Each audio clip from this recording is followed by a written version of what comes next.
Let's go to your big board, which is headlined by the great Maserati Marv. That's Marvin right. Harrison Jr. Who will from Ohio not be State. doing anything at the Combine because he's so good he does not have to. He's focusing on playing football. Marvin Harrison Jr., the best player in this draft, followed by Joe Alt, and then Caleb Williams at number 3 overall. He's going to be the first pick in the draft. Malik Neighbors, who I think does not get talked about enough, although that's changing. I mean, Malik is a special player. I have seen some people say Malik Neighbors over Marvin Harrison Jr. Have you seen that talk? I have, and it's a little rich for my blood, but Malik would be the number 1 wide receiver in almost any other draft class. I mean, really, if you exclude the Jamar Chase draft class, he would always be the number 1 guy. That's how special he is. Yeah. And when you come from LSU, they churn out NFL wide receivers like no other program, it feels like, besides Ohio State. I want Malik. I want Malik on Big Blue. He's the guy. Perfect pick for them. Yeah. The question is, I don't think he makes it there. I really don't. From everything I've been hearing around here, he doesn't make it to 6. You think he goes to the Chargers? He could go to the Chargers. We'll see if there's a conversation at 4 with Arizona. We'll see if there's a conversation. But am I getting Marvin Harrison Jr. at 6? Could he fall? No. Not 6. Okay. His absolute biggest fall would be 5. Okay. Yeah. All right.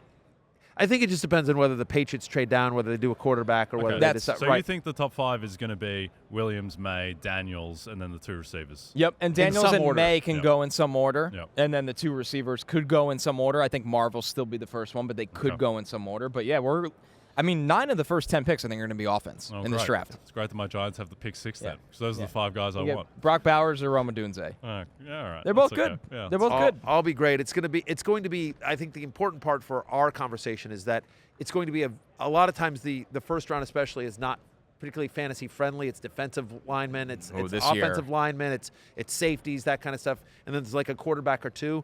But as we've seen from C.J. Stroud and Anthony Richardson, what little he played, like rookie quarterbacks can make an impact obviously immediately, as can wide receivers. There's not going to be any running backs probably in the first round, but very fantasy friendly and important. Brock Bowers, of course, an elite tight end. So very fantasy-friendly first round this year. Yep. Well, let's take a look at your top 10 fantasy prospects, Connor, headlined by Marvin Harrison Jr. again. Now, I'm fascinated to see how this changes when these guys actually get landing spots, because if you put Marvin Harrison Jr. with the Patriots and you put Malik Neighbors to the Chargers, there's a world where Malik Neighbors is a more exciting fantasy player for us this year because of the quarterback situation. But the guys we don't talk about, Brian Thomas Jr., he is a freakish talent in terms of a deep threat and can make plays above the rim. He's going to go in the first round. We're kind of circling this. Who are the Bills and the Chiefs going to draft? Yep. And if one of them is Brian Thomas Jr. or Troy Franklin, they are going to be the talk of town in fantasy because they both need wide receivers. I will tell you, just talking with a bunch of people around here at the Combine, one of the nuggets that will be in my rumors column, the Bills are going to move on from Gabe Davis. Yeah. Just feels pretty clear there. But also listening to Coach McDermott and Brandon Beane, their general manager, yesterday in their press conference, they kept talking about explosive plays and the importance of explosive plays, and that they've looked at this. And so it does feel like, the best wide receiver on their board that's available to them in the first round seems to make a lot of sense because they've talked openly about needing a number 2 opposite Stephon Diggs. They don't think Gabe Davis is that guy. Yep. I think as well in terms of landing spots, like everyone is really hyper-focused on the Chargers being super fantasy-friendly because obviously they have Justin Herbert as their quarterback. I think the Cardinals are an underrated, really fantasy-friendly landing spot just because it went under the radar because they won 4 games for the season. They were kind of irrelevant. But like when Kyler came back, they were a top 10 offense. And Kyler Murray, who I think has become the most underrated player in football, Kyler Murray 2 years ago was like the MVP favorite halfway through the season. Yeah. The Cardinals were a 1 seed, and Cliff Kingsbury was coach of the year favorite. And then he's obviously gone now to your team. But I do think that Kyler in that offense, he's gonna, if he has Malik Neighbors or Marvin Harrison Jr., like that all of a sudden could be an absolute wagon. Especially because, by the way, there's no guarantee that Hollywood Brown comes back. I think he's gone. So it's looking more like we like Michael Wilson there. Right. We like Trey McBride quite a bit, but do they have a true number 1 on that team here? The human torch, of course, always a factor, but. I will say that... or rarely a factor. Yeah, no, stop it. We love Greg Dortch here. We're big fans of Greg Dortch, the human Dortch, here at the Happy Hour. I just think it's really interesting. Here's a question for you. So I'm in a Dynasty league, and what we do with the Dynasty, in this particular... I'm in a bunch of them, but in this particular Dynasty league, I have the number 1 pick on purpose. I tanked this year. Right. I'd won 2 of the last 3 years, but my team got a lot older and had some injuries this year, and so I was just like, you know what, tanking. So I have the opportunity. It's a super flex league.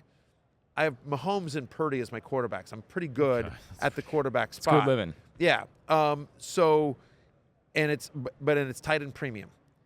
You have to do the draft before the NFL draft. So we will do our draft. You have to pick the player before you know their landing spot. So my question is it Marvin Harrison Jr.? Is it Malik Neighbors? Is it Brock Bowers in a tight end premium dynasty league? That's the hang-up that throws everything to it. To me, it's still Kyle Marv. Pitts went number 1 overall his year that he came out over Trevor Lawrence. To some, controversy, but my point is like it's not a crazy question. What's your tight end situation too? I have Kelsey. Oh, I would take it back. I have Hawkinson. I traded Kelsey at the end of the last year. Okay, I'm taking Marv. I have Hawkinson. You just Marv can't is pass. what I have on my board right now. I think it kind of depends on if you're confident the Patriots are going quarterback at 3, because that's where you really don't want him to end up. Because if they take him at 3, obviously they're not getting a quarterback in the same spot, and then you might be out, a couple of years of Marvin Harrison not doing a ton on a weak offense. But he's just so good too. And if he goes to New England where he's funneled so much number 1 production, even from Mac Jones, but I agree with you, Jay. It's a scary situation, but. I think the decision honestly might be even easier than it kind of originally sounded. I sort of just I'm just going Marvin Harrison. I'm not overthinking this, but you'll be happy. I've heard a lot of people talk about it's picking Malik up. Neighbors. It's picking up. Hey, Malik Neighbors over. So I was just curious your opinion, but yeah, I'm likely going Marvin Harrison. Heads up, DFB League. Hey, it's Matthew Berry from NBCSports.com and RotorWorld.com, and I want to thank you so much for watching whatever it is you just watched. Or if nothing else, being too lazy to click out of the autoplay after this video started, after whatever it is you actually wanted to watch finished. But now that you're here, I'd like to take a moment here to ask you respectfully now, okay? I'm asking you respectfully to subscribe to the NFL on NBC YouTube channel. You'll get the latest Roto-World fantasy news headlines, all sorts of great shows, including my own Fantasy Football Happy Hour. So go subscribe now. Again, I'm asking respectfully.